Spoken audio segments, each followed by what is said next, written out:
Hello, and today let's talk about search engine optimization. And do you really need to have a blog or not? So today I want to give you some basics to get started and some ways to think about it so you can decide, should I add a blog to my marketing mix? So let's jump in. Welcome to the Course Creators HQ podcast, helping you navigate the latest techniques for creating and marketing online courses. And now, here is your host, Julie Hood. So welcome. I can't believe it. We are in episode 142 of the podcast. So if you want to jump in for some of the links today, please go to coursecreatorshq.com/142 or check the show notes. You'll find some information in there because I'm going to give you some links to some more resources today, including, if you haven't grabbed it yet, my course idea any good mini training.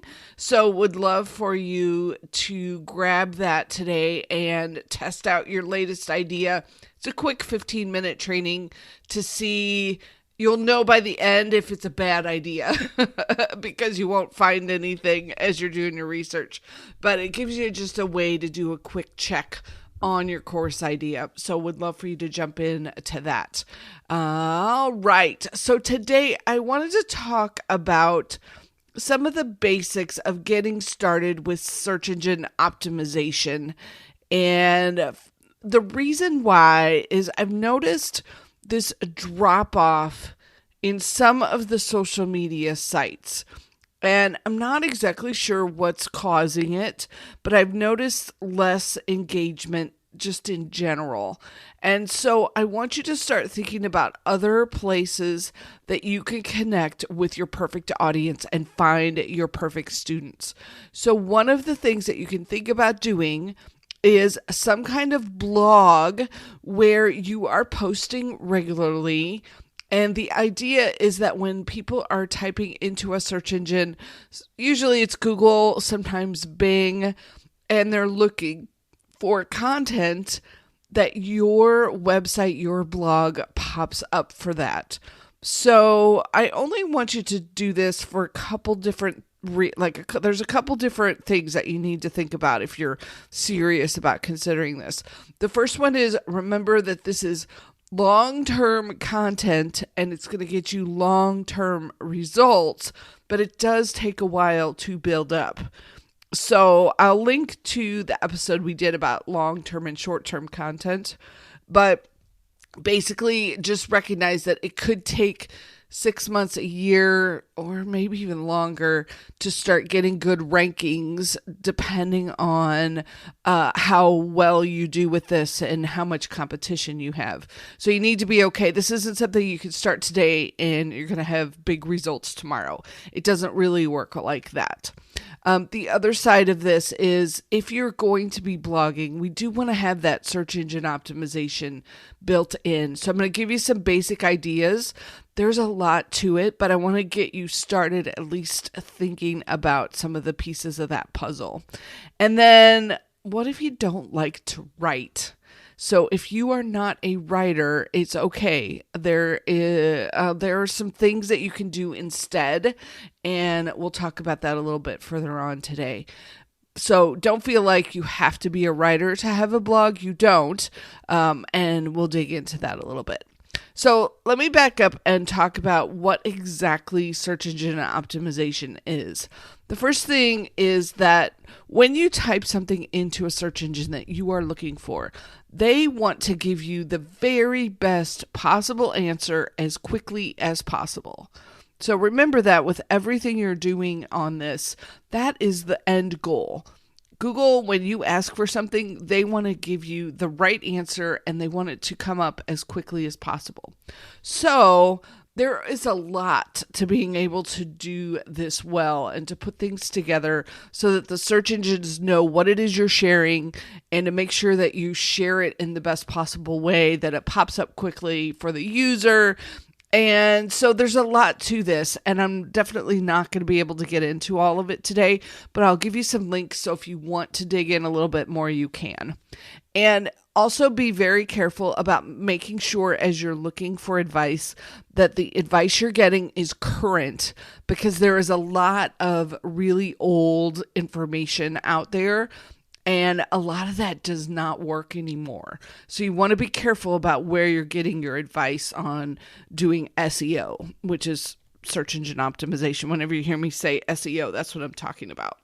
So a couple of the basics, if we want to show up when people are searching for content around what we're talking about, there's a couple things that are kind of the overall umbrella around how this works.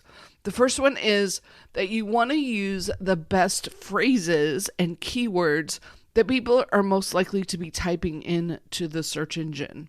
So this is often called keyword optimized. You'll hear that phrase, in that you're setting up your content so that it is tied to the phrases that people are looking for. Now, you got to be careful because they have gotten super smart, and you can't just pack a whole bunch of keywords into what you're doing and think that that's going to work. Like, it has to fit, and it has to answer the question, and it has to be good content. So, but knowing initially what those keyword phrases is a very basic beginner place to start, so that when you have a choice of how to phrase something or how to say it, you can use the one that has the best optimization.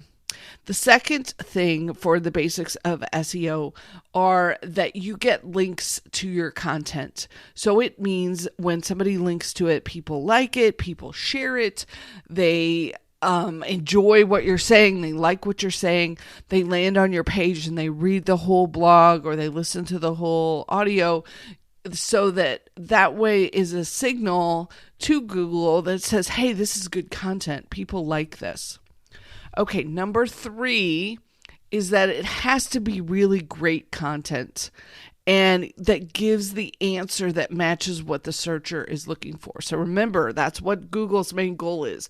They want to give you the right answer in as fast as possible. So that leads us into number 4, which is the technical setup behind all of this. So it gets into how you configure the website, how you set up your blog, how you do the technical pieces of it, how fast your page loads. All those kinds of things are signals and techniques that the search engines use. So we're not going to get into a lot of that today, but I will link to 2 places where if you want to find out more, you can. We could spend days and days on this, and there are companies and places who do this all day long for people. So this is just to give you a really basic intro into what SEO is and how you could get started. So 2 big resources that I'm going to link to in the show notes. These are not affiliate links. These are just 2 resources that I really like.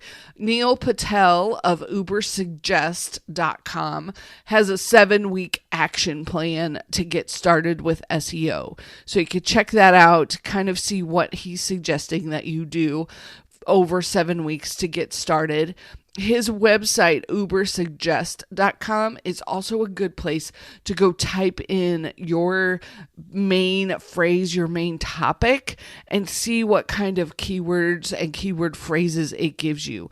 You can do a few searches for free, and then he's got a paid version to get a more in-depth analysis.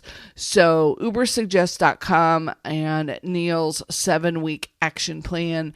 So I'll link to that for you so you can get started. Another good place is a website called Moz.com, M-O-Z.com, and they have a 4-page quick start guide, which I'm not quite sure how quick it is because there was a lot of stuff to do on there, but it gives you kind of a baseline and a background to at least start understanding what some of the pieces of the puzzle around SEO are and how you can get started and some simple things to get going. So that's that 4-page quick start guide from Moz.com. Now, I mentioned earlier that if you do not like to write, there are some things that you can do. And especially right now, if you haven't heard of ChatGPT, you can use it to help you write your blog posts. Now, don't just copy and paste generally they end up being too bland and too boring. Plus, it's not your ideas, your thoughts, your experiences, your stories. But you can use it to inspire you as you are writing and to help make the whole process much, much faster. So you can put in something like, I want to write a blog post about X. Give me 5 ideas about what I could write about. And then take that and expand upon it and edit it, put in your stories.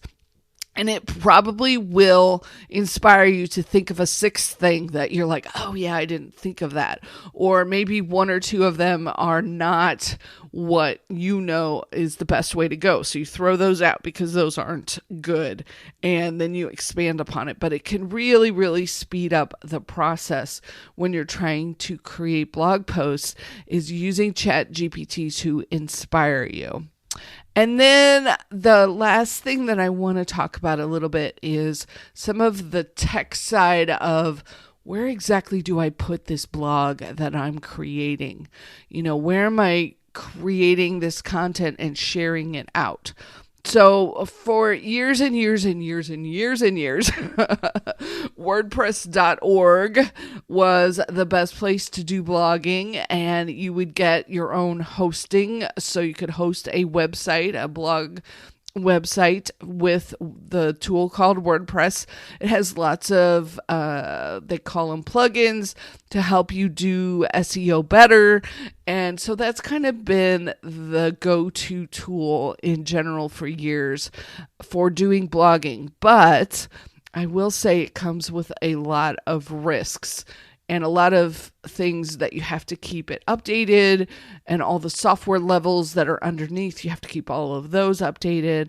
So there's a lot to that. If you decide to go that route, make sure that you get managed WordPress hosting, so they will keep all the plugins and the software and everything upgraded for you. So that is kind of the first original way to do SEO and do a blog. There are some new ones that I'm really enjoying. So Kajabi, another reason I love them is they include a blog for you, and you can start doing SEO through Kajabi. So that's a place where you can set up not only your website, you can set up your blog and all your course hosting and your newsletter and your funnels, all of it in one place. The third site that I've started checking into is medium.com. And this is a more general place where people are posting their writings. And it's a good way to test out what you're doing and see, are my articles popular and are some of the things useful. Another good one that I haven't used yet, but I've heard some great things about it, so check it out, is Substack. I'll put the link in here for blogging. It's another way to not only blog, but also get some email subscribers. So that's a place where you can be posting your blogs and then running with it. And then remember, LinkedIn also lets you post blog size articles when you want to post those on your LinkedIn account. And then the last one I will share is TypeShare, which is a new tool that I'm exploring that basically lets you post in multiple places. So you can write your blog post and then you can share it off to different sites, all from one location. So just a couple ideas for you to explore and dig into. Like I said, this is very much of an intro podcast episode to give you the very edge of the iceberg because there is so much here that you can be doing. So definitely take a look at some of the links, start thinking about how you could fit this in. And then the last really essential piece of doing a blog that I want to mention to you, you need to be consistent. So when you decide to introduce this, it isn't something, oh, I'll do a blog post today, and then you ignore it for 2 months and you come back and you're like, oh, I'm going to do another blog post. That's not going to get you results. There has to be a consistency and a regularity to your posting, and that will help the search engine start to recognize you as an expert site and an expert blog for your content. So for me, Right now, I've mostly been doing my blog posts come from my podcast episodes. So each episode gets its own blog post. So I can crank those out every week as we're doing these episodes. I get a new blog post. I put the content in for the show notes to give it some text for the search engines to come across. And then I can also use, and I need to update this more, is putting in the actual transcripts for folks. But there's lots of ways to come up with the content that you're using. You could even do videos with transcripts if that's something that you prefer. So lots of ways to put together the content for your blog. It's just really playing on that consistency, and that once you commit to it, you're going to keep doing it, and not just when you feel like it. It's even when you don't feel like it, you know that's an important piece to getting those search engine rankings, is that consistency of your content.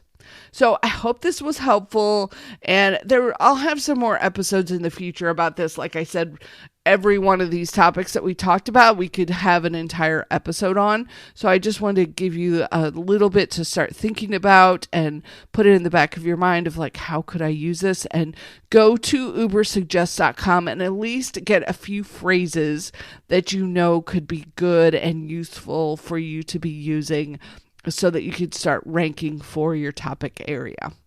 All right. So hope this was fun and interesting. Thanks for listening. I really, really appreciate you being here and subscribing and reviewing and following on Apple. So go up to those 3 dots and you can follow and connect with us. I so appreciate you, and I hope this was helpful. Have an incredible week, and we'll catch you on the next episode. Take care.